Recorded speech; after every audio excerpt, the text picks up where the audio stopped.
Hello guys! Hello! This is for Cancer. Welcome dito sa aking channel.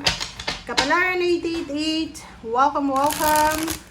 Alamin natin ang second half ng February 2026. Ano ba ang kailangan mong marinig? Ano ba ang mensahe na kailangan mong makuha? Alright.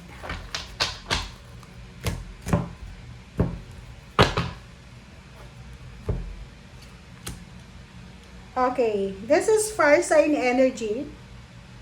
Knight of Wands. High Priestess. Seer the Fool. Okay, yung 3 cards mo na to, Cancer, sinasabi ng pera sa'yo dito na isang napakabilis na pagbabago. Medyo risky siya.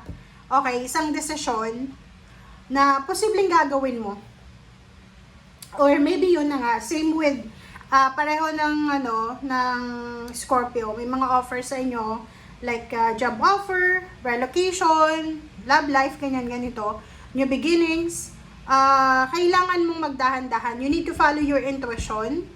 And wag kang masyadong excited kasi dito sa barahang to, sobra kang excited sa kung ano man na pagbabago ito na magaganap sa'yo. Wow.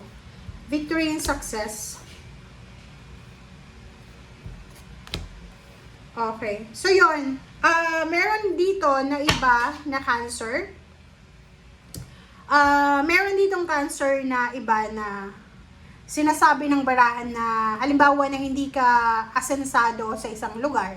For example, may trabaho ka sa Pilipinas, sa probinsya, or kung nasan ka man, pero hirap ka. 'Di ba? Parang mahirap magtrabaho kasi provincial rate or nasa Pilipinas.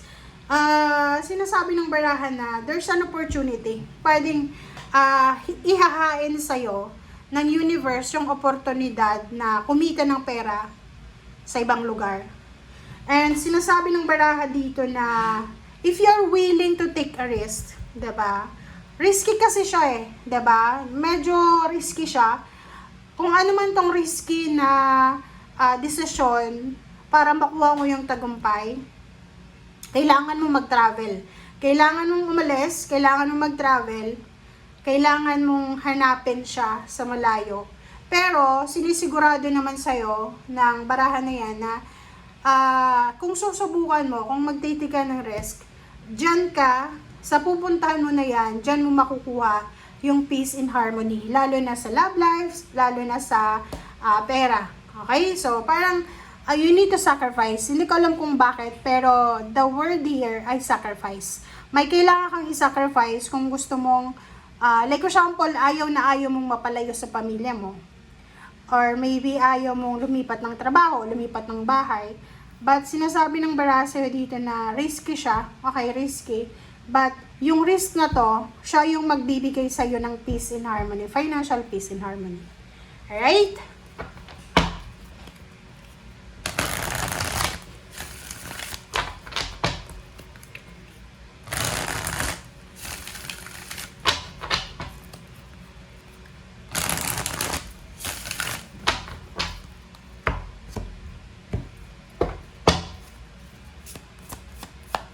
Okay, kumuha tayo ng 3 cards, guys. Okay, 'di ba? 3 of Wands Parang nakikita ko sir dito, Cancer, ang tagal-tagal mo nang hinintay siya.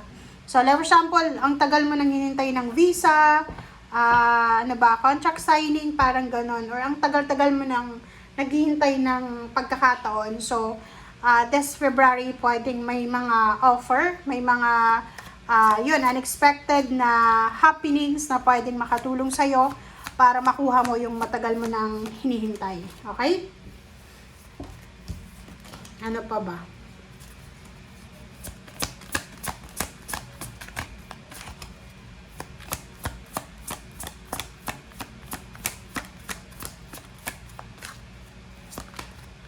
Alright.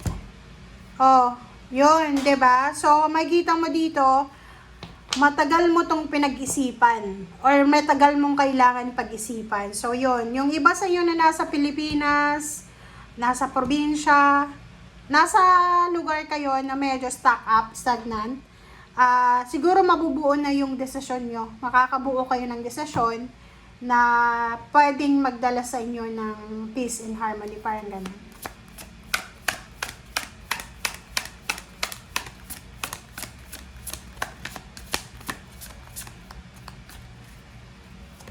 Oops. Diba? Wheel of Fortune, sinasabi ng bara sa'yo na mayroong oportunidad na posibleng, ayun nga, ang tagal ng message na to, is either para sa'yo, Cancer, kung naalala ko, Cancer, Sagittarius, Taurus, yun yung parang, palaging binibigay na message is, magkakaroon ng pagbabago ang buhay mo kung lalabas ka sa comfort zone mo. Or literal, na lalabas ka sa bahay mo, lalabas ka sa bansa mo, ganyan, ganito. So, sinasabi ng baraha sa'yo na magbabago ang takbo ng buhay mo. So, parang ang tagal-tagal mo nang hinintay na makapunta ng ibang bansa. Kasi, parang yun yung ano mo pinagpipray mo. Oh, diba? So, kung makikita mo dito, you're lucky because there's someone, you have support system, okay? You have someone here. Meron kang isang tao, dalawa, or marami sila na pwede mong hingan ng tulong financial or pwedeng mag-share sa'yo ng tulong.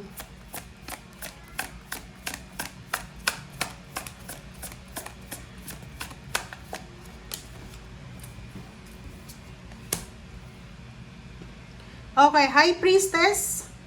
So, dito sinasabi, dalawa yung High Priestess mo. So, makinig ka, double check natin. Okay, makinig tayo sa sinasabi ng konsensya mo, ng puso mo. Okay, huwag kang gagawa ng desisyon. Same with the Scorpio, Cancer, na pwede mong pagsisihan dahil dala lang ng bugsok ng damdamin. Okay? So, kung ano man itong desisyon na gagawin mo, ngayong buwan ng February, ipag-pray mo siya. Kasi alam mo yun yung pinaka-madali natin gawin. Ako I always ganyan na pag may gusto akong gawin, pinag-pray ko talaga siya. Kasi kahit anong gustuhin mo, kung ayaw ng Panginoon, walang mangyayari sa'yo. And yung pagkaayaw ng Panginoon na yan, is hindi yan para ikasama mo. It's a direction, redirection.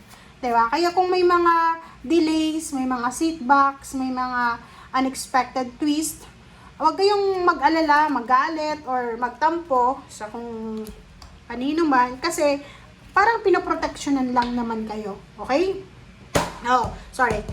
Princess of Swords, so, isang Gemini, Libra, Aquarius, ang posibleng konektado sa'yo. So, pwedeng sila yung mga tao na mag-o-offer sa'yo ng help. Okay? Financial or emotional. Okay? Thank you guys. Bye!